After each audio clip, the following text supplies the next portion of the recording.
Гадаадас худалдаа авалт хийх гэсэн чинь zip код нэхэд болтгүй. Энэ нь юу юм бэ?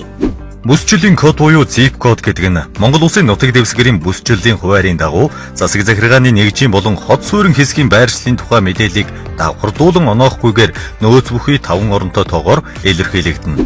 Харин zip кодын 5 оронтой код дээр барилга байгууламжийн байршлыг заасан 4 оронг нэмснээр шуудангийн нэгдсэн код илэрхийлэгдэнэ. Тийм байх нэ. Тэгээд эдгээр кодын мэдээллийг би хаанаас авч болох юм бэ? www.zipcode.cg-ийн цахим хуудаснаас Zipcode application-аас 181613 тусгай дугаараас авах боломжтой.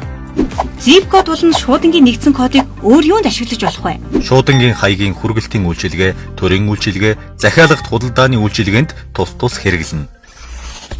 Харилцаа холбооны зохицуулах хороо